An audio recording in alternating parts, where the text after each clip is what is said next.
Hi, everyone. Welcome to today's edition and the final session of Issues Briefing 2022. My name is Allison Hout, and it is my honor to serve as the president of the League of Women Voters of Illinois. Our League of Women Voters of Illinois Issues Briefing is our time to focus on the cornerstones of our league mission work, educating each other, and then using that knowledge and understanding to generate civic engagement, advocacy for change, and voting.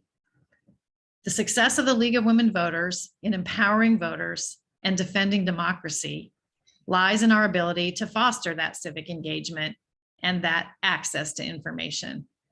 And our power rises from our local league's presence in communities throughout our state of Illinois.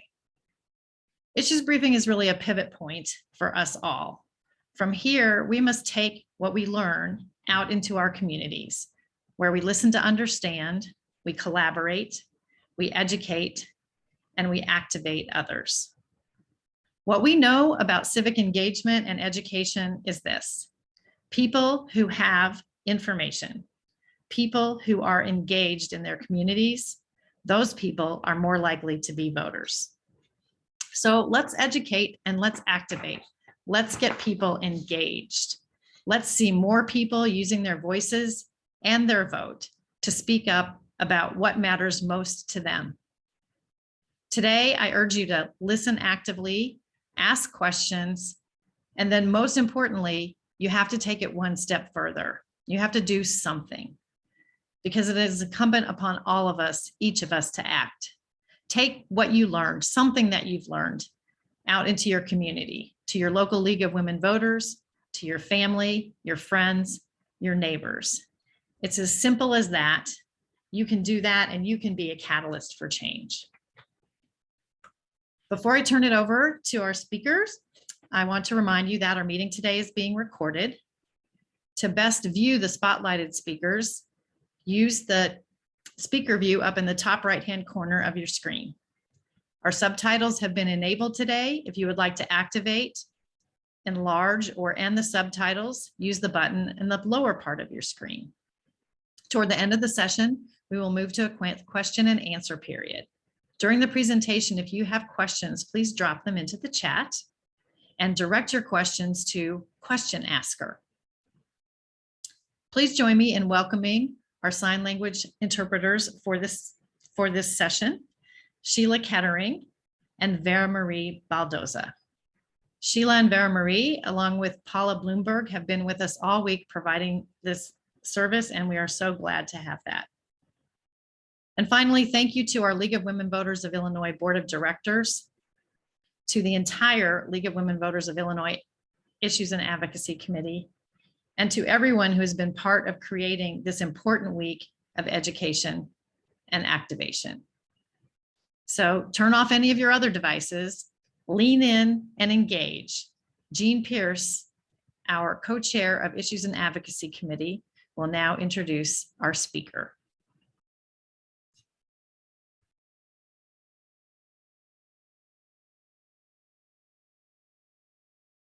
And Jean is muted. Hear you. Wouldn't you think I'd learn by the end of the week? Welcome to our final session of the 2022 League of Women Voters of Illinois Issues Briefing. This program is designed to give us an overview of issues involved in confronting gun violence in Illinois. Our speaker this noon is Jim McGrath, League of Women Voters of Illinois Gun Violence Prevention Specialist. Welcome, Jim. Okay, let's get started.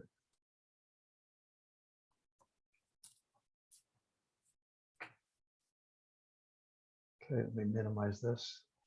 Okay, so to confront the gun violence in Illinois, you need to know there's just a lot that goes on with the gun violence issue in Illinois. But I'm going to start at the beginning. And there we go. I just want to point out, and this is very hard to see, but in the lower right-hand corner, you can see a page number. So if you have a question on a certain page, if you can remember that page number so we can go back to it, that would be very helpful for me. So we'll get started with at the beginning. Here's the Second Amendment. This is the entire Second Amendment. This is all it says. Now you can read this, but here there's nothing in the Second Amendment that gives people the right to carry firearms in public or purchase assault weapons. However, in 2008, there was a Supreme Court decision called the District of Columbia versus Heller, where the Supreme Court basically rewrote the Second Amendment by unconnecting service in a militia to possession of a firearm. So there's a new case that the Supreme Court has agreed to hear. It's a New York State Rifle Association versus Bruin. First case that they've heard in over a decade. They've already had the oral arguments in November. Decision is expected this spring. But the issue is there are two fellas in New York that wanted a concealed carry permit. In New York, you have to show cause. Why do you need this? They were denied twice. So they brought it to the Supreme Court. The question is, does New York's law requiring that applicants for unrestricted concealed carry demonstrate a special need violate the Second Amendment? Now, we all just read the Second Amendment. There's nothing in there that says anything about concealed carry. But you can imagine that the NRA has said that it conflicts, New York's position on this conflicts with the Second Amendment's right to bear arms in public places. Now, does anybody remember reading anything about right to bear arms in public places in the Second Amendment? It's not there. So I've got some links in here. This presentation will be posted. The links, you can get more information on the links. I've got links on almost every page, so you can get more information on every one of these. So what's the state with the most gun sales in 2021? It's our state. It's Illinois. We were ahead of Kentucky in the number of gun sales through 2021. With only 4% of the population, we had 27% of the gun sales. This is for US. We had 27% of the gun sales just in Illinois. Second place was Kentucky. Now, let's talk about background checks. Illinois obviously was pretty high with background checks because we had the most gun sales. So here's the states with the most most background checks through October. I wasn't able to get data for the whole year. This is the most current data that I could find. So in Kentucky had a lot more background checks than they had sales. Texas, I kind of question this, if this number is really accurate. Is Texas actually reporting all the background checks, or actually doing background checks, or are they just selling guns? Indiana and then Florida. Now this is an interesting slide from Everytown, and what it shows that there were 5 groups. I just picked the national leaders and the national failures. There were 3 groups in between these, but Illinois is in the group of national leaders. However, we still have a lot of gun deaths, and this is gun deaths per 1,000 residents per capita. So I put a vertical line in here so you can compare it to the failures. We still have a problem. Even though we've got a lot of good gun laws, we just need to enforce them, as the gun rights people continually say. We don't need more gun laws. We just need to enforce them. Well, that's only partially right. So here's something that anybody can go to this website, gunviolencearchive.org. They update gun statistics every day. So this is current as of yesterday. In 2022, we've already had almost 8,000 gun deaths. Homicides suicides. Suicides are always kind of an estimate because every day somebody has to decide whether that was a suicide or a homicide. So these are always estimates. 84 mass shootings, and we'll talk a little bit about what the definition of a mass shooting is in a little bit. But that's one mass shooting, more than one mass shooting for every day this year. 55 kids under the age of 11 shot and killed, 226 teenagers. Now you can see one of the big things is that people need a gun for defense. There's only 3% of the incidents, gun incidents, that involve self-defense. So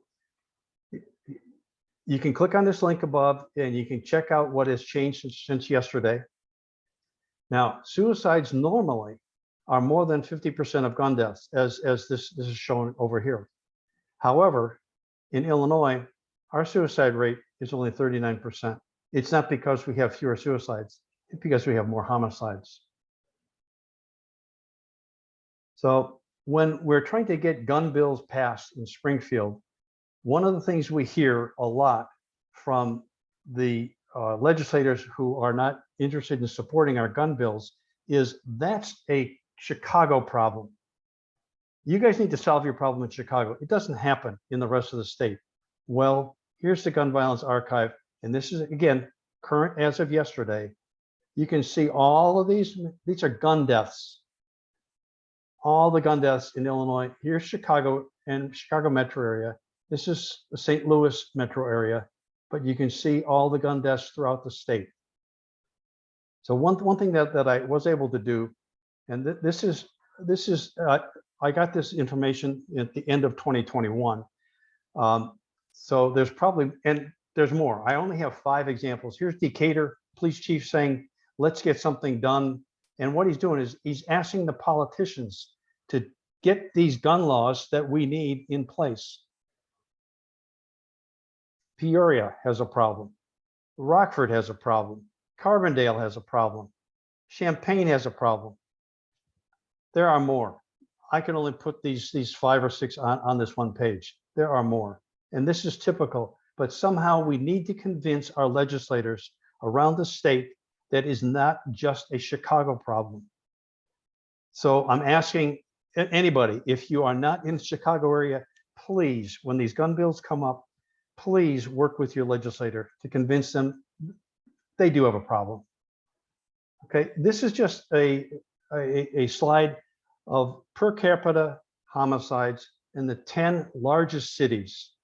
So here's Chicago, okay, big number. Here's New York with a population, I think it's about 2.5 times, 3 times bigger than Chicago, but their per capita gun deaths are only 5.5. So New York is doing something right. They're enforcing their gun laws. Now these are not just the biggest cities, but these are homicides per the top 10 cities throughout the US. So Jackson, Mississippi wins 99.5 gun deaths per cap per 100,000. Okay, coming over, Louisiana has 3 entries here: New Orleans, Baton Rouge, and Shreveport. So mass shootings, I told you we would talk about what the definition of a mass shooting. There is a definition. It's 4 or more people shot and killed, not including the shooter. This is both from Wikipedia and Everytown Research. So they have the same similar definitions. Now, the one thing that we never account for in these gun bills is the cost.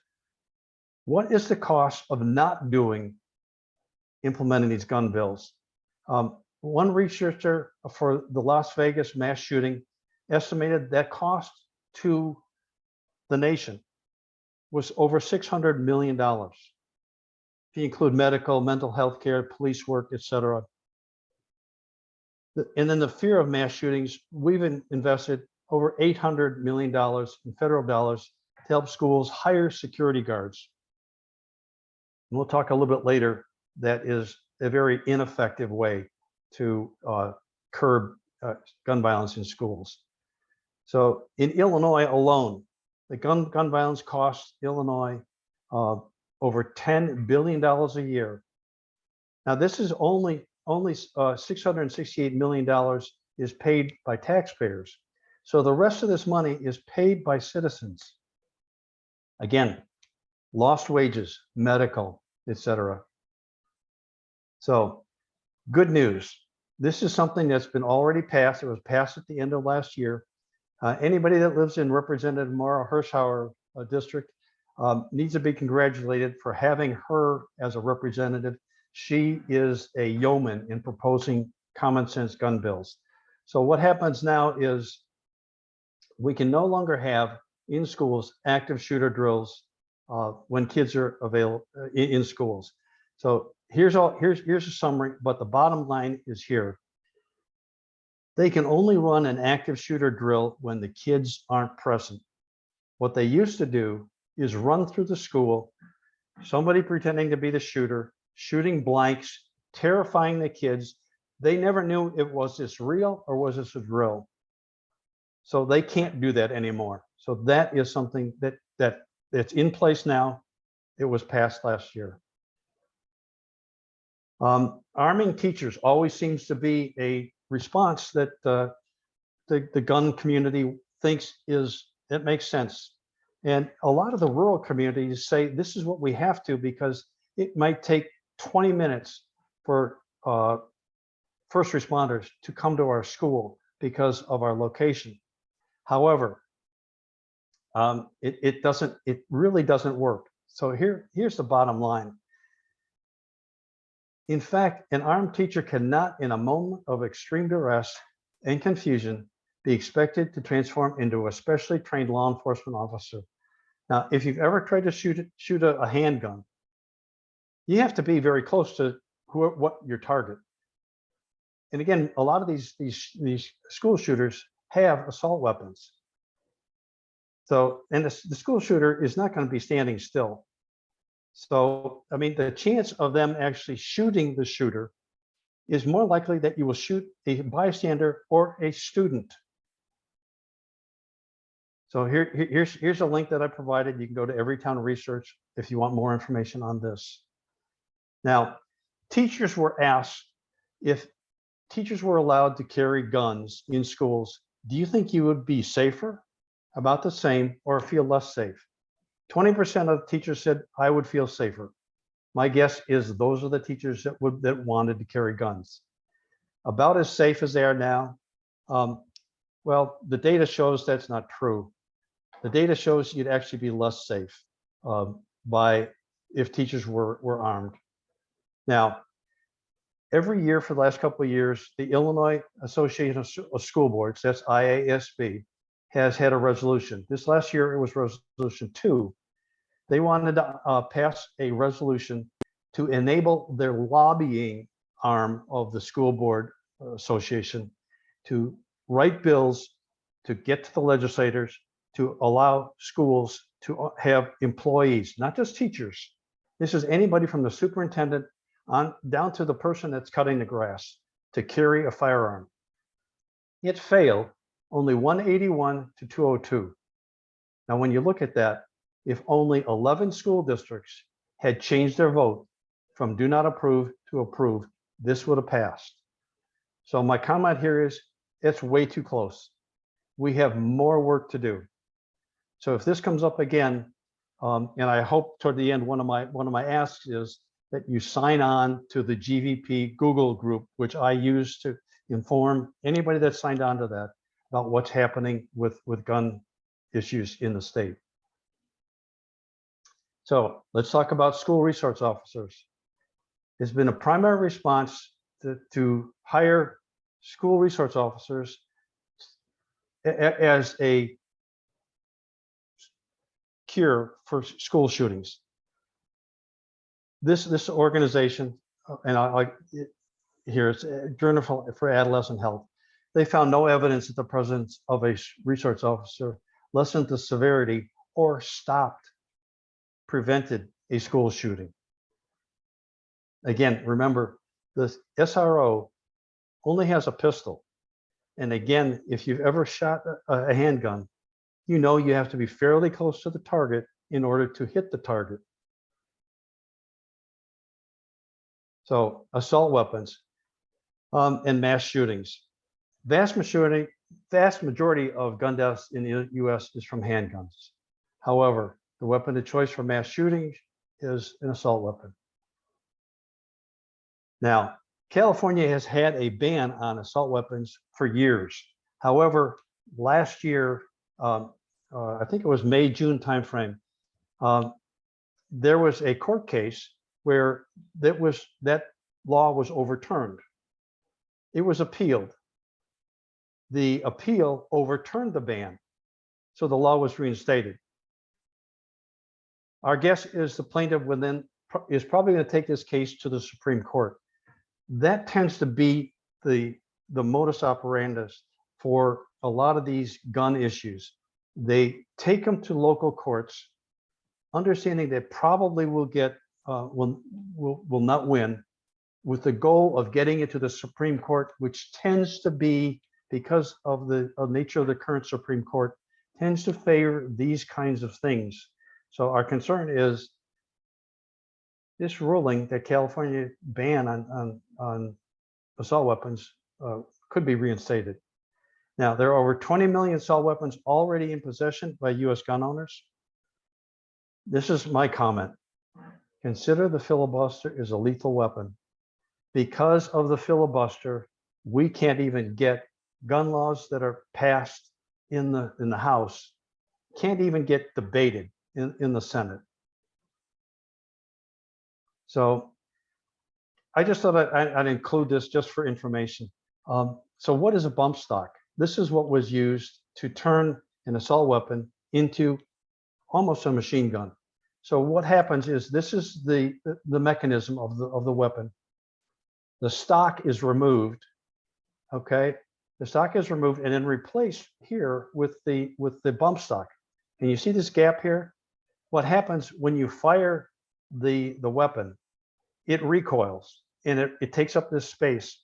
There's a mechanism in the bump stock that forces the main mechanism of the weapon forward again. Now, if you're holding the trigger down, when this is pushed forward, that's just like pulling the trigger again. So this just keeps cycling as fast as it can. It'll fire almost as fast as a machine gun. That's why there were so many deaths in the Las Vegas shooting. These are now illegal. And the requirement was by March 29th, within 90 days after that, all owners had to, you had a bump stock, it should be destroyed, should have been destroyed or turned in. Okay, guns in the home. So we need to talk about safe gun storage. This comment here, hiding guns is not enough. It's not enough. You know, kids will find their Christmas presents. They'll find stuff. They are into everything. So this is important to realize. So we have to keep guns in a lockbox, in a safe, put biometric gun locks on, or keep them in some kind of another lockbox, and put the ammo in a separate box. Third of U.S. homes have children with guns, or in homes with children. A third of U.S. homes have children, they have guns in the home. 54 million kids live in homes with unlocked and loaded guns. The thinking is, if somebody's going to come to my house and break in and threaten me, I need to get to my gun quickly. Well, the problem that is very scary. The fact that young toddlers, if they find the gun, even toddlers can pull the trigger. Again, if you've ever fired a gun, you know it doesn't take much to pull that trigger. So here again, this is one thing that this is about school shooters. It also applies to teenage suicides. But our current law in Illinois says that if you have a gun, you have to have it secured if you think anybody under the age of 14 may gain access. Now, the law says a minor under the age of 14. So the law effectively redefines minor, which is typically somebody under the age of 18. We had a gun bill that wanted to move that to age 18. And you can see for school shooters, the majority of school shooters are between 14 and 18. Another problem with the law is you can't really enforce it until there's a catastrophe. Somebody takes a gun and shoots somebody. You can't go into people's homes saying, are you guns safely stored? Can't do that. And the law it's only a misdemeanor, even if the child takes the gun and shoots somebody, injured or kills that person. The gun owner only gets a misdemeanor. Now, Oxford, Mississippi, or Michigan, this is a step in the right direction. The parents of that shooter are being charged, which it should be. And there was an incident in Bensonville a few months ago where, I forget the age, but two kids found an unsecured gun, shot and killed one of the two. Unfortunately, the DuPage County prosecutor decided to prosecute the child, not the parents. The parents who left the gun unsecured should have been the ones, but the prosecutor in DuPage County said they wanted to make an example of the child, which is wrong. It's wrong. Even children, if children even as young as 6 didn't have access to guns, most of or at least half of our gun deaths in the United States would never have happened. If you look at school shootings, overwhelming majority are committed by students. That's why I had that slide there earlier. Overwhelming, either current or former students. They don't have to be a current student, but for some reason, even if they've graduated or no longer part of the school district, they will, and this is from Johns Hopkins, but this was posted, this is in the Washington Post. Now, there's a child safety gun law that if a gun dealer is selling a gun, that gun dealer has to provide a cable lock. And I'll show you what a cable lock looks like in a subsequent slide. However,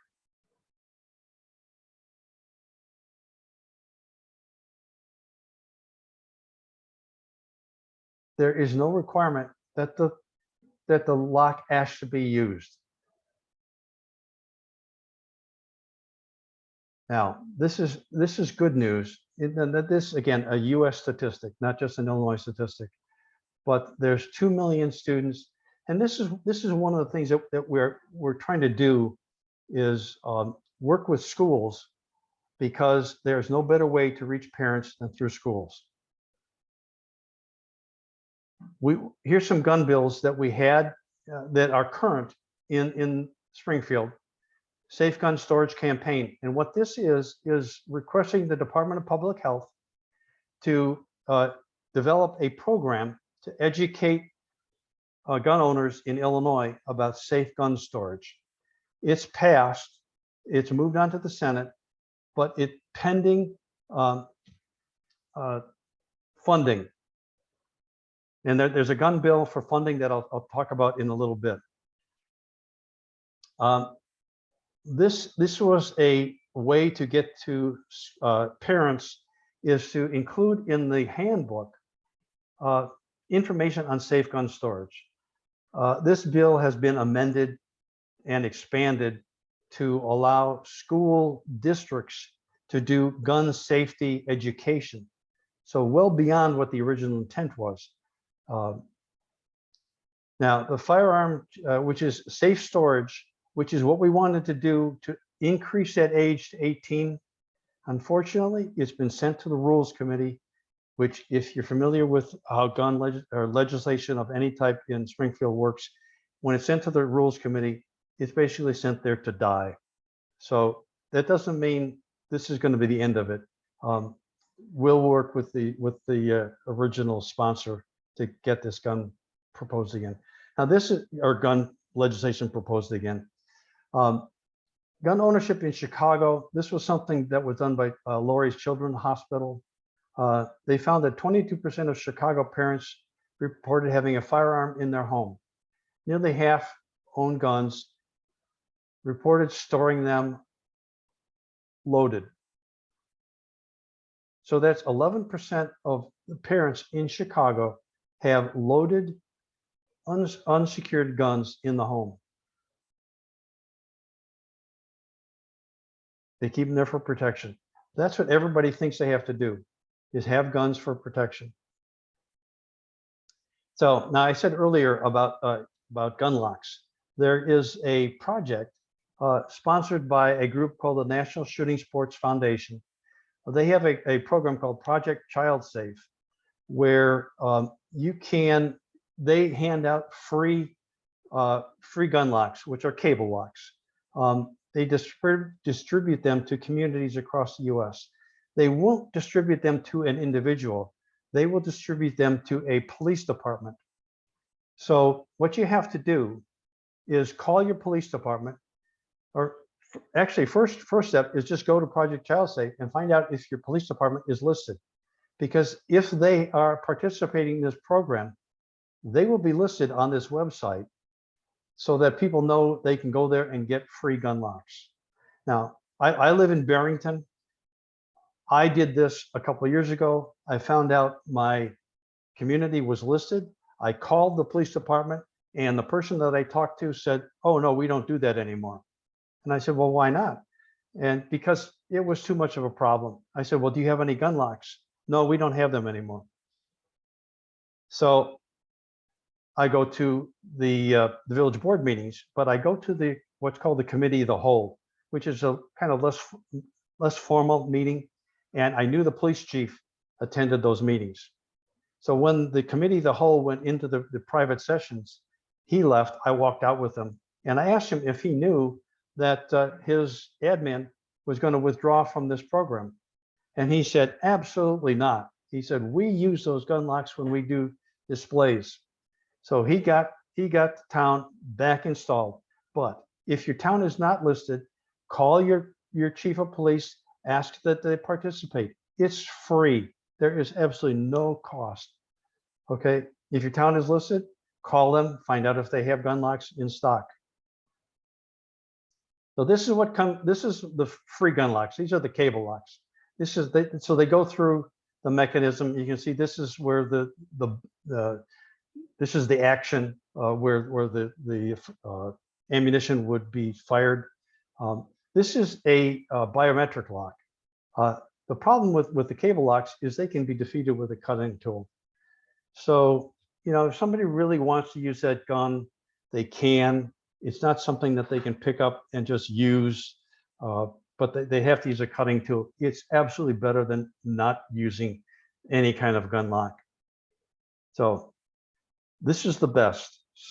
And I was on a call a couple months ago with somebody who, he was a gun owner, and he was doing gun presentations, telling gun owners they need to store their guns safely. And he said, "I always get somebody out there saying, but I can't afford it, and it's too hard to access my gun." He said, "I keep this page on my phone, and I walk up to that person and tell them, here, it's only $61, order it."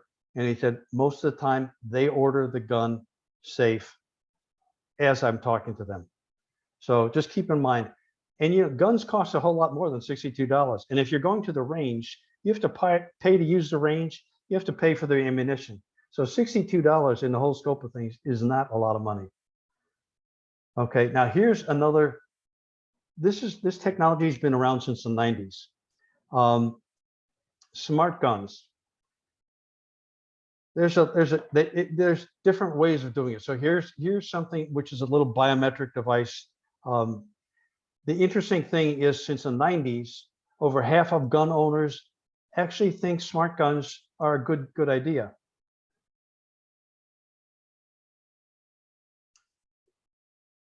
The NRA, of course, is opposed to anything that infringes on what they think are their rights. And smart guns can only be fired by the verified users, which is a great step forward in secure gun storage and, you know, suicides, school shootings, etc. So either fingerprint, a 4-digit PIN code, or Bluetooth from your cell phone. Now, suicide. Unfortunately, it's a long-term solution to which typically a short-term problem. Kids and adolescents are at increased risk for suicide when there's a gun in the home. Suicide rates 4 times higher than for kids who live in live in homes without guns. 40% of the suicides committed by teens involve guns. So obviously they commit suicide in other ways, but 40% are committed with guns. 9 out of 10 of these suicides are with guns the victims got from their own home or from relatives' home. That's why we're stressing safe and secure gun storage. This is the myth that the gun lobby likes to make people think, that suicide with gun is not more lethal than other means. Well, that is obviously false. With firearms, I'm using this 82.5% fatality rate. I've seen numbers as high as 90%. But fatalities of all types in suicides are only 4% successful. 70% of suicide survivors never attempt suicide again. So the goal here is, don't let them try it in the first place, but especially don't let them try it with a gun.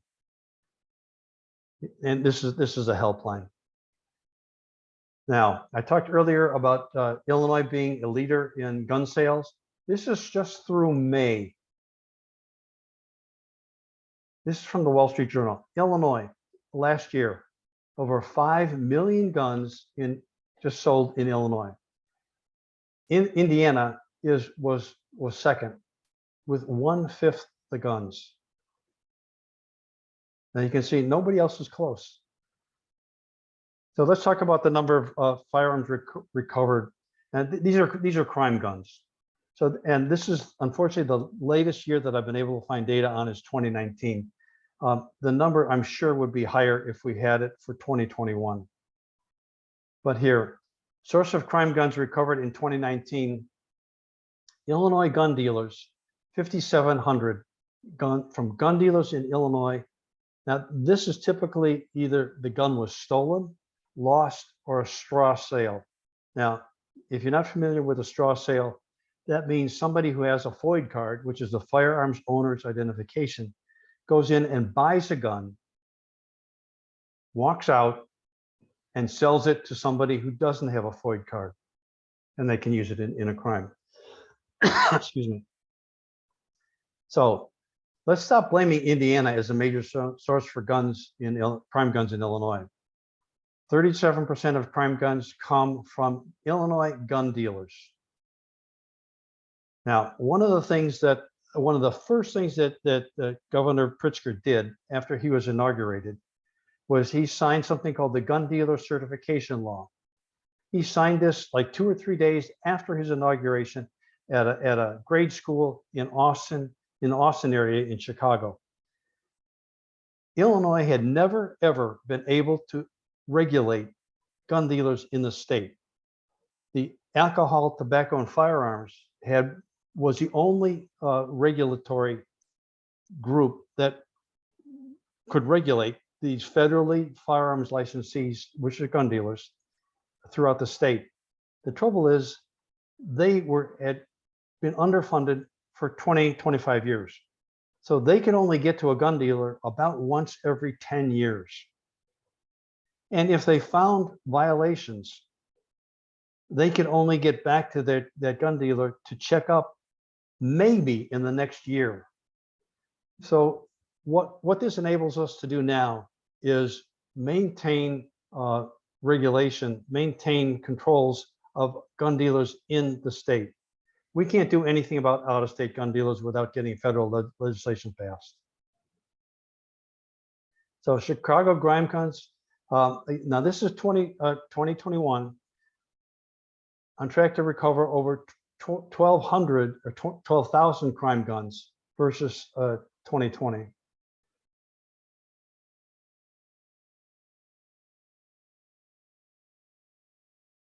And this is the bottom line. Unfortunately, a larger number of recovered crime guns does not lead to lower gun violence. It just means there's more guns out there. Now, I'm not going to spend a lot of time on this, but for some reason in 2016, they started recovering more crime guns. I haven't been able to look into the reason for that. What happened at this point? Is it just that there's more crime guns on the street? Is it just that they were doing a better job recovering guns? I can't answer, but I thought this was an interesting chart to include in the presentation. This is another issue, ghost guns. So what is a ghost gun? It's a gun made from purchased parts. Finished gun's not serialized. Nobody knows they have it. Kids, felons, domestic abusers can purchase these kits online. It's still illegal for kids, felons, and domestic abusers to have them, but nobody knows they have them because it's unregistered. Ghost guns are not illegal in any U.S. state. The Alcohol, Tobacco, and Firearms took this up last year to try to redefine what a firearm, redefine what the definition of a firearm. Okay, you can, again, if you want to access this, again, this presentation is going to be available. You can go to this website and review the proposed rule changes that the ATF has made. But between the 2016 and 2020, over 23,000 unserialized firearms were recovered by law enforcement, according to the ATF. We had a bill in Springfield to outlaw crime guns. See where it was sent? To the Rules Committee. Getting anything done with guns in an election year, I find it's like the third rail. Nobody wants to touch it. So getting any of this legislation passed this year, if we get anything passed, we're going to have to really work on it. But unfortunately, this is in Rules Committee. We're going to have to bring it back next year. Now, I'm not going to go through all this, but this is a summary of all the changes that the ATF is proposing. What they want to do is provide definition for what is a complete weapon. A silencer. There was a law or a bill proposed in Springfield. It didn't go anywhere. Where it was a wildlife. It was a gun. It was a law proposed for hunters, and buried in that bill was a paragraph to allow them to use a silencer because you didn't want to scare the wild game that you're out there trying to kill. Well, once silencers are legal, you can use them anywhere, not just when you're hunting. So luckily we got that bill killed last year. Okay. So I'm going to go to the next page. This is a question was asked: should ghost guns be regulated? Most adults said yes.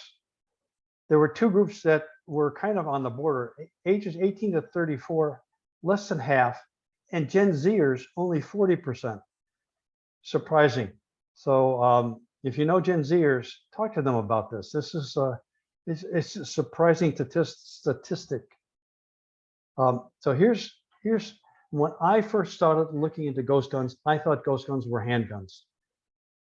Apparently, any kind of firearm. These are ghost guns that are all assault weapons. So here's an assault weapon. You can buy the stock with this mechanism here. This is not a firearm. This is just a part. Here's the barrel that you can buy to put on it. This is not a firearm. It's just a part, but you can put them together. It's a firearm, but it's unserialized and nobody knows that it exists. So just a quick, this is on the ATF website. So what people do is they buy like the frame, it's called the frame or receiver, and then they buy the parts to make it operational. Now, just last week, March 4th, there was a shooting in Kansas in a school. A student at this high school, somebody, I don't know if he had said something to another student, but he was reported that he had a firearm in his backpack. So he was called down to the office, the administrator's office, and you can't search a student's backpack. That's private property. If it was in his locker, the locker is school property. The school could then search that, but you can't search the backpack. So the kid is in the office, won't let them search his backpack because that's his right. They call in the SRO, the school resource officer, and the administrator there who was talking to him. The kid pulls the gun out and shoots both of them. The SRO had a weapon. He shoots the student. These two guys got out of the hospital the next day. The student was still in the hospital for a couple of days. I don't know when he got out, but this is the problem. This kid had a ghost gun.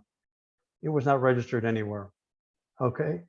Here's another problem. You can't sue a gun manufacturer. This was something that was put in place years ago. It's called the Protection of Lawful Commerce in Arms Act, PLCAA. You can't sue gun companies for if their product causes injury or death. It's the only consumer product that the manufacturer is not responsible for death or injury. Why is that? Because the only point in the firearm is to cause death or injury. Now, some are specifically made for use on the range, but the majority are made to cause death and injury. So again, trying to get that turned over. Now, what happened, you probably read about this last week or so. This 9 Sandy Hook families won a court case against Remington because the school shooter at Sandy Hook used an assault weapon made by Remington. And what they sued them on was deceptive marketing. So they're changing the approach. That was the same approach that was used when we started going after cigarette manufacturers, that their marketing was deceptive. So we're using the same thing now. New Jersey has sued Smith & Wesson for deceptive advertising. So these are, so we're kind of changing the playing field on this. Now, this is a point of reference. Yard darts were outlawed in December of 1988 after 3 deaths. But we can't outlaw guns, and we can't control guns, and we can't sue gun manufacturers. So there's a new bill in Springfield proposed by Margaret Croak with, again, Jonathan Carroll and Mara Hirschauer. She is nonstop with these gun bills. She's great. Introduced in 2021. What this would allow is if somebody in your family was injured or killed by a firearm, you would be able to sue the gun dealer, the gun manufacturer, but only somebody in that family. Okay. There was, again, a bill proposed to do, so this bill was sent to the Rules Committee, which, as I said before, bills are sent to Rules Committee to die. So the Fed announces safe storage. Now, this sounds a lot better than it is, but Again, it's a small step in the right direction. This already took effect, requiring federally firearms licensees, FFLs, federally firearms licensees, those are gun dealers, to certify that they have secure gun storage devices available for purchase. Doesn't say they have to buy it, but it's available. One step in the right direction. Here's the definition of secure gun storage. You can get the full text of the ruling here, but again, a small step, and that's what we have to do. We have to take small steps to accomplishing our goal. Here's something that is hopefully could be proposed at the federal level. It is proposed. It is a gun bill. It's HR 748. It's called Ethan's Law. It's called Ethan's Law because Ethan's song was with a friend. They were playing with an unsecured firearm. Ethan was shot and killed while he was at the friend's house. So Connecticut has already written and passed this law. Their state legislator, the state congressperson decided this is a good law. Let's make it national. So they took it national. They did a roll call vote in the House last year. This is his parents. This is his father, mother, and Gabby Giffords.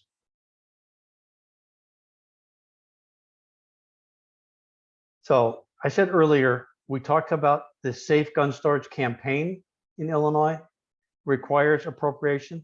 This is the bill that we need to pass so that we can implement the Safe Gun Storage program in Illinois. It's assigned to appropriations. It's been there for a couple of weeks. We have a short legislative period or session this year. I think it's over like the first week in April. We don't have a lot of time to get this passed. We can continue to work on it and file witness slips and call your legislators as this comes up. So these are bills in 2021 that were proposed. The safe storage got no action last year. This is a good thing, and I'll talk a little bit more in detail about this. This got passed. We had a firearms restraining order passed in 2018. It had some holes in it. We had an update to it, and it was passed last year. I'll talk about that, what those updates are. We wanted to reduce the sales tax on gun safe and gun locks to 1% to encourage gun owners to buy them. Didn't create a trauma response fund. There are school districts in other states that have done this and reduced gun violence in their area and at the school. We had something called the bio bill, which we were trying to get passed because of the shooting at the Henry Pratt Manufacturing Company in Aurora in, I think, 2019. What we were requiring is fingerprints. Because of fingerprinting in there, we had a lot of legislators that protested they wouldn't support it. So we got a compromise bill passed, and that was passed, and it became law. I have a flyer that lists all the jobs that require fingerprints in Illinois, which a tow truck driver has to be fingerprinted in order to be a tow truck driver. But if you want to buy a firearm and get your FOID card, you don't need to get fingerprinted. So this is a background. This is the compromise bill. So we got some good things in this compromise bill. Unfortunately, it's going to take a few years to go into effect, but background checks on all gun sales, including private sales and at gun shows. You can voluntarily submit your fingerprints, and it gets you moved up in the processing. I'm going to go through this kind of quickly here. Okay, so JB signed this into law on August 2nd last year. And again, if you want a summary of the law, I've got a link in here for you. So let's talk a little bit about violence against women. This is a problem with rampant firearms in America. Abusers with firearms are 5 times more likely to kill their victims and further exacerbate their power and control over dynamic used by abusers to inflict emotional abuse and exert coercive control over their victims. Every month, and this is a U.S. statistic, 57 women are shot and killed by an intimate partner. 1 million women live today report having been shot or shot at. Okay. There was so the House had a bill where we were trying to reauthorize the Violence Against Women Act. The House passed it. It was included, it needed funding. It was included in this $1.5 trillion spending bill that was going to fund the government through September. Now, I heard this bill got passed yesterday. I haven't been able to verify that the Violence Against Women Act is still in that bill. But again, just a heads up, you can check on this if you want to. So what can we do about this? These are recommendations from Evertel. What can we do about violence against women? The first thing here is strengthen state laws prohibiting domestic abusers from possessing guns. Okay, now we have something in Illinois. It's called the Firearms, the FRO, Firearm Reduction Act. So what we need to do is make people aware of this. I was doing presentations in 2019 and starting into 2018 before the pandemic to educate local groups about the firearms reduction. I can't remember that middle word, but the FRO. And I found that a lot of people didn't know about it. An order of protection, you can go get an order of protection, but it does not include removing firearms from the person that you just got that order of protection to. So you need to do both if there's a concern. And this is not just for somebody that might commit or cause harm to somebody else, but somebody who is depressed might cause harm to themselves. Oh, firearms restraining order. There we go. So what did the new law cover? The problem with the law that was passed was that it didn't include, for example, if a man and a woman are never married, never lived together, but have a child, is that a family? If he becomes abusive to the mother, she was not able to get a firearms restraining order on that potential abuser because it didn't include that person was not included in the immediate family. So that person is now included. It includes removal of ammunition and gun parts, which was not included in the original. The Illinois Department of Public Health to create a program to promote awareness of the FRO. Okay, I'll go through this rather quickly here. Now, this is on the Cook County website. I didn't go check every other county in Illinois. Illinois has 102 counties, but you can get this information by going to the Cook County website. I've got the link down here. These are steps you have to go through. There's an emergency FRO, which is for 2 weeks. That gives you time to get in place the 6-month FRO. You have to fill out this. Your local police department can help you in doing this. Yep. So I've got a video here. I'm not going to try to show it, but it'll be in the presentation. It's posted. Just go through it. It's an interesting video. My conclusions, my requests. I am happy to do this presentation for your local League of Women Voters group or any other organization that you have. I've done this for multiple groups, not just gun groups, not just voter groups, but community groups I've done this for. I did a community group where they were focusing on orders of protection. And I talked about the firearms restraining order.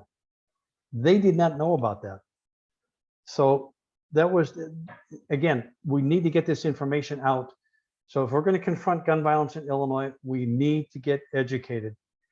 Here's another opportunity that you can, if you have a Moms Demand Action group in your area, they have a great presentation. It's called Be Smart.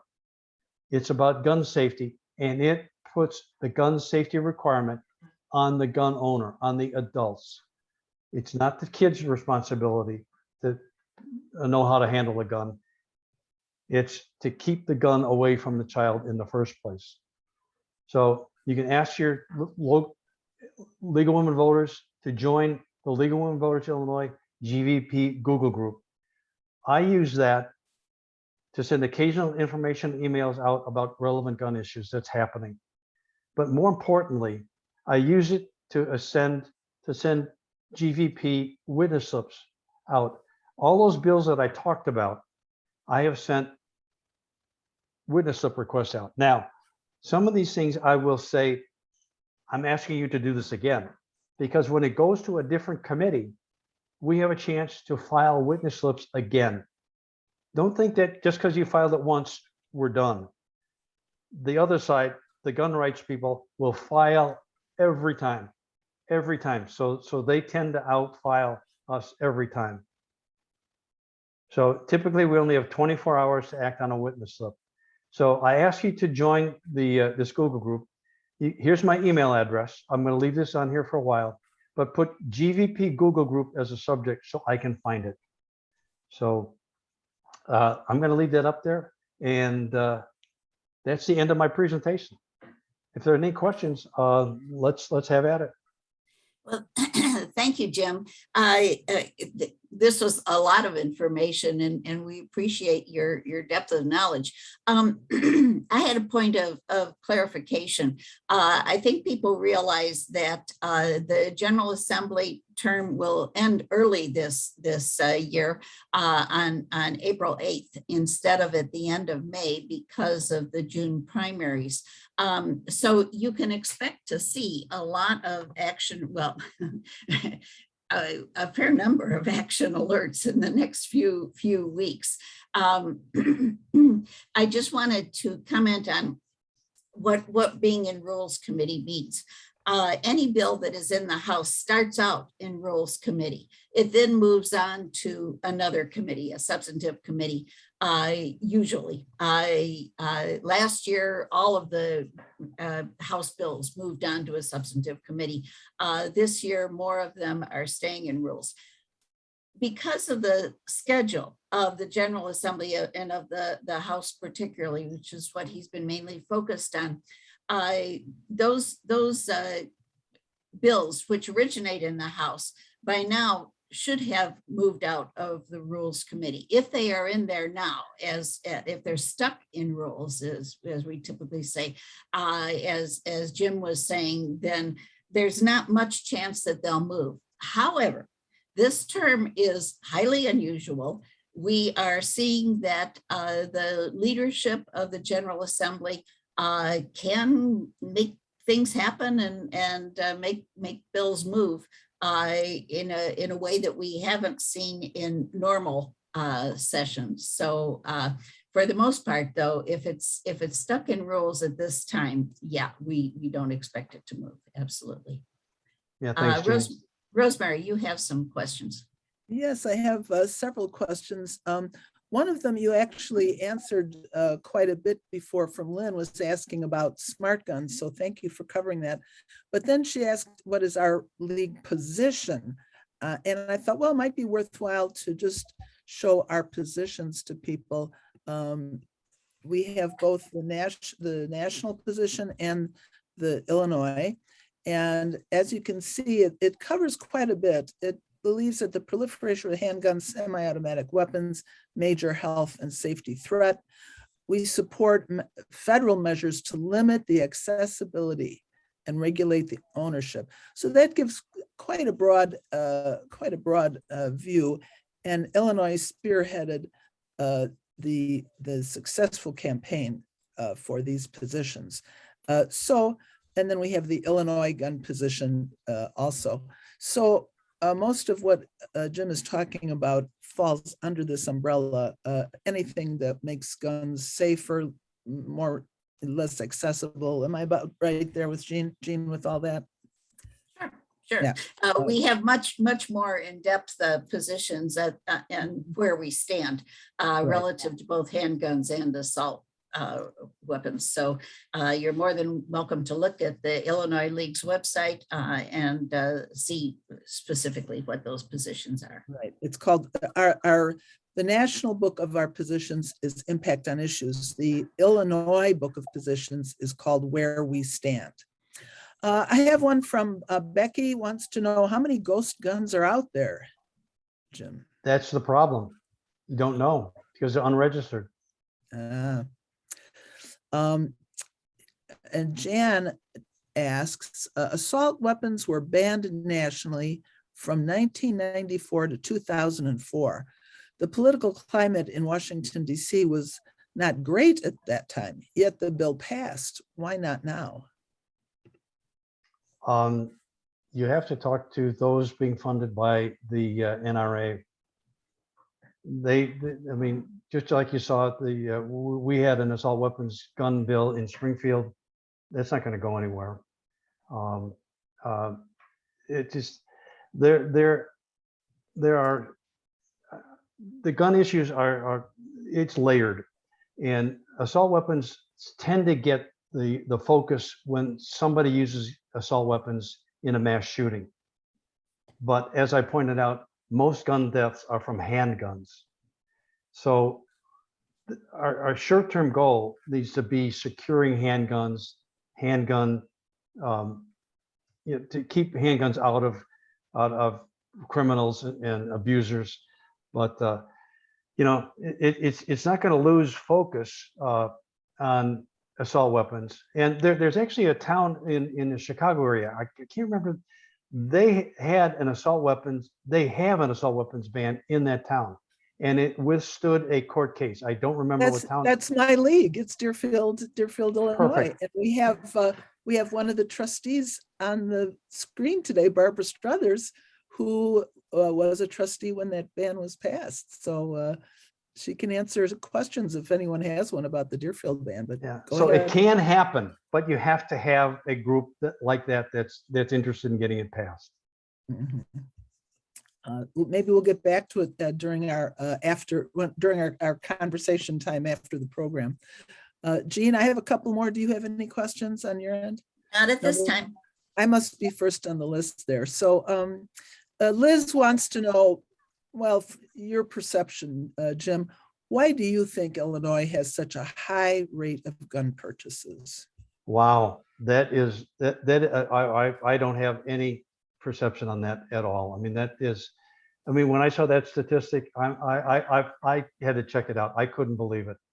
And then I saw the statistics on all the background checks. I'm like, well, this has got to be real. Mhm. I mean, it just, now it would be nice if there was some kind of a registry so we could go in and see where are these guns being purchased. But you can't register, you can't have a list of, you can't have a registry of gun owners anymore. That doesn't happen. So, I mean, some gun owners have, 10, 20 guns. Is that where these are going? I wish I could answer that question. Okay. Sally wants to know, have gun rights advocates been showing up for any of your presentations lately, Jim? Not lately, but they have come. And matter of fact, one of the presentations I did a couple, it was actually in person. And by the way, I like in person because we have a great dialogue. It's just so much more interactive. But we had two owners of a gun shop that showed up, and we went around the room. Everybody did, why are you here? And so when the meeting was over, I went up and talked to them, and I said, so what do you guys think? And they said, you guys are not what we thought.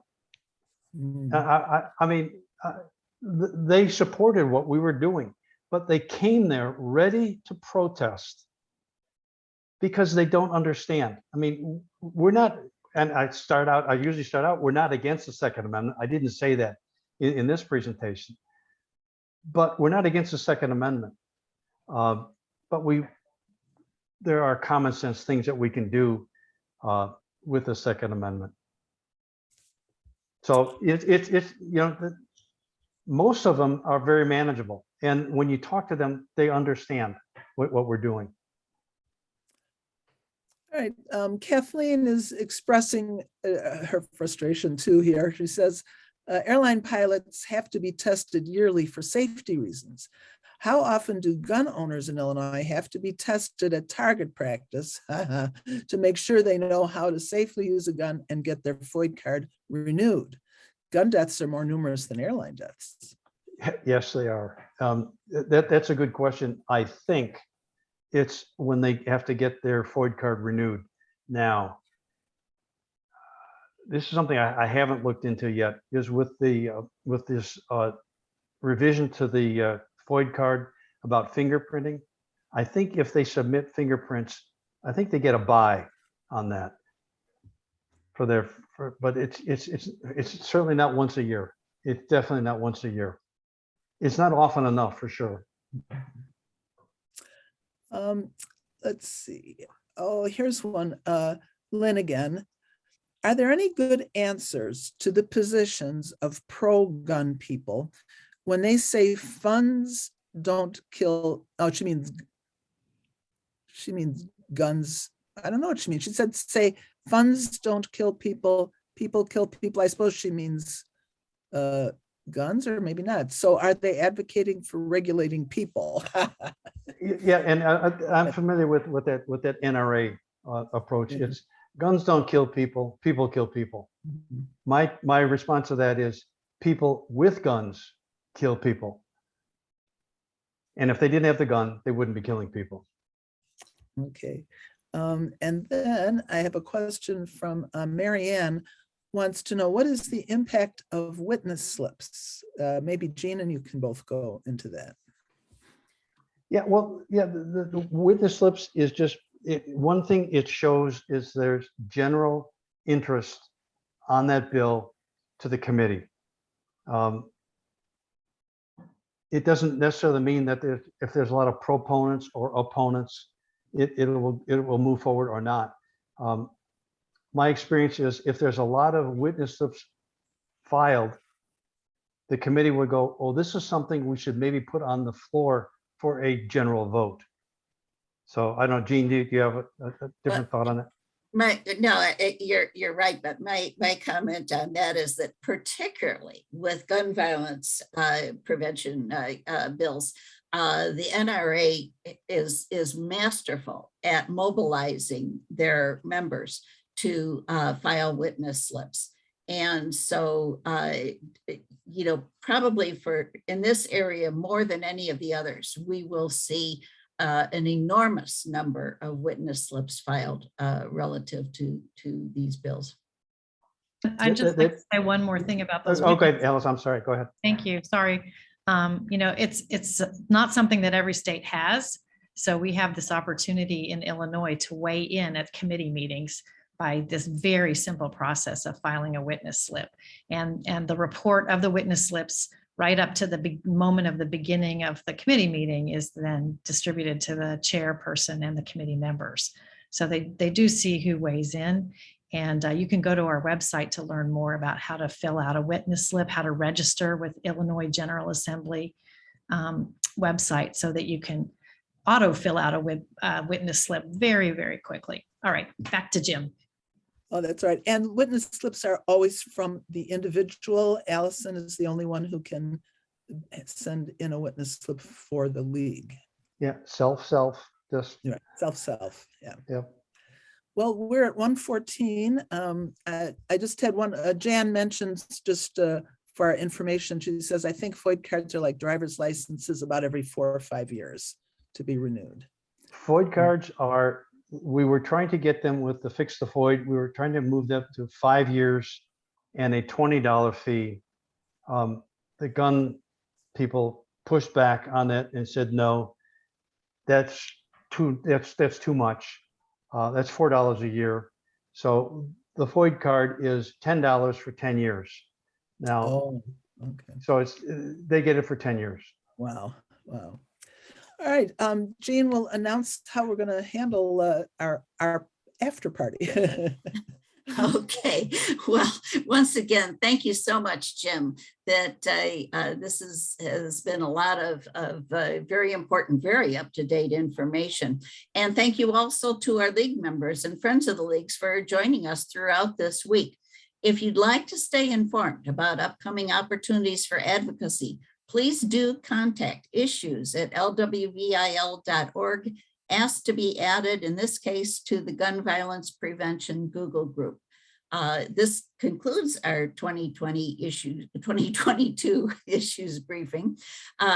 We will end with our standard short poll, and you'll be receiving evaluation questions shortly in the mail. But also, as Rosemary has suggested, please do stick around and we'll open up the chat and unmute anyone who electronically raises their hand.